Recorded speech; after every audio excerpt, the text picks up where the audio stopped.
modal insek itu sangat tinggi ya teman-teman. Harganya sudah selangit-selangit. Yang mahal-mahal apalagi grup golongan 23 ke atas, grup 30 Irak itu sudah sangat tinggi ya harganya. Assalamualaikum warahmatullahi wabarakatuh, sahabat-sahabat Besti Tani dimanapun Anda berada. Saat ini saya akan melanjutkan part 2 ya, tentang petani yang terkendala modal versus virus-virus pada pertanaman cabai.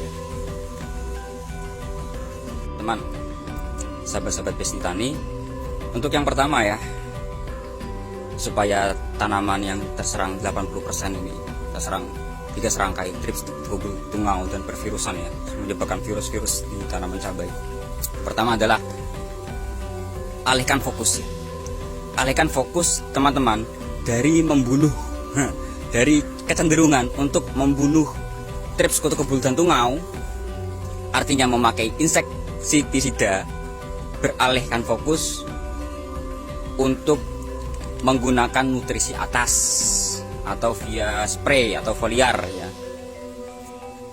Kenapa begitu bang? Bukannya kutu-kutunya harus juga dikendalikan? Ya benar teman-teman, tapi itu berhubungan dengan seberapa mampu teman-teman sekalian membeli insektisida atau ya kan. Nah karena ini hubungannya tentang petani yang terkendala modal versus virus Gemini, maka alihkan fokus cenderungnya untuk pengolahan nutrisi via foliar dan bawah ya teman-teman. Kalau teman-teman tetap cenderung fokus untuk membeli insek itu, selain mahal ya, kedua stres teman-teman. Tanaman ini, cabai rawit ini sangat stres ya, tidak seperti cabai merah ya. Kalau cabai merah itu mau disepret ya bari, daunnya tetap oke, tetap nggak akan stres, nggak akan rontok. Tapi kalau cabai kecil itu daunnya, daun bendera ini kan daun bendera ya, daun yang paling penting untuk produksi rontok. Ini ada daun rontok.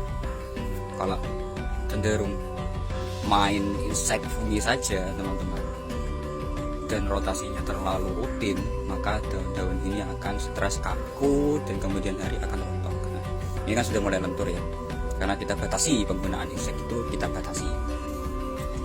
Tanaman ketika terserang virus itu sebenarnya dia berusaha untuk recovery sendiri ya, recovery sendiri untuk penanganan virusnya supaya tidak tambah menyebar. Cuman kalah gitu aja, cuman kalah sama kecepatan virus untuk menyebar.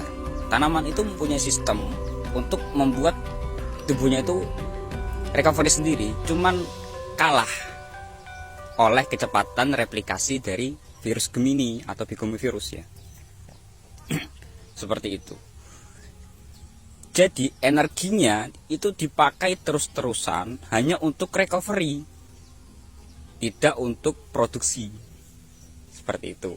Maka dari itu kita butuh, tanaman ini butuh bantuan kita untuk penambahan energi. Penambahan energi itu pakai apa mas? Kalau unsurnya, fosfat adalah unsur yang paling berperan untuk menambah energi ya, karena fosfat nanti disintase menjadi ATP dan NADPH. Itu adalah sumber energi tanaman untuk bertahan hidup ya, kuncinya di fosfor.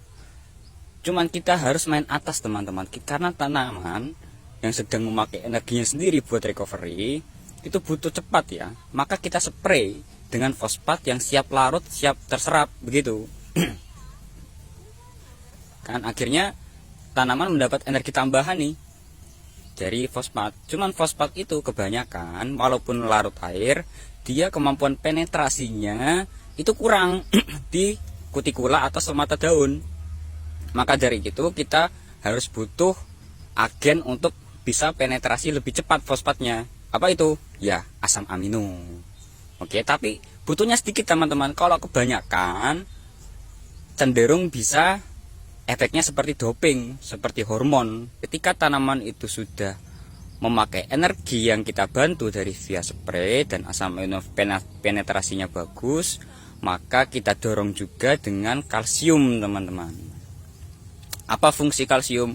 Teman-teman mungkin kebanyakan mengerti fungsi kalsium itu untuk ketahanan ya, ketahanan dinding sel dan pencegah bunga agar tidak rontok. Ya, benar.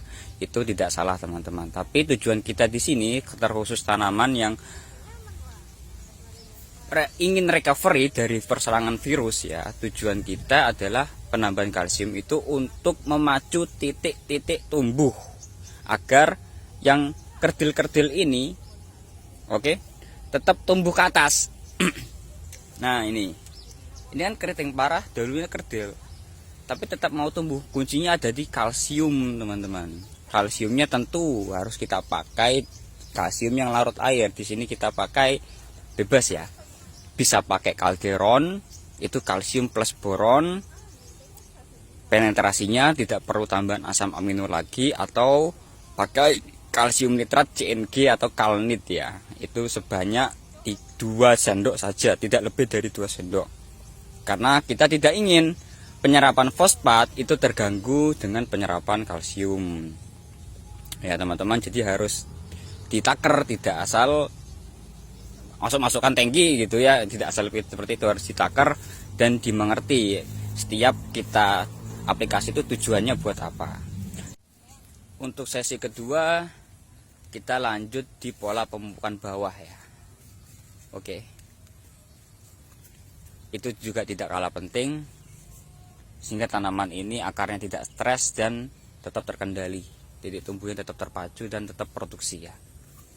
Pupuk bawah kita akan lanjutkan di sesi yang ketiga. Tonton terus ya, teman-teman, karena di sini saya akan bicara ilmu daging udah sampai ke detail-detailnya. Memang agak cenderung ribet ya, cenderung tidak mudah dipahami oleh petani awam, cuman nggak apa-apa. Ragu atau tidak mengerti itu ditanyakan ya, karena kalau tidak ragu maka kalian tidak akan mencari. Kalau tidak mencari maka kalian tidak akan benar-benar melihat.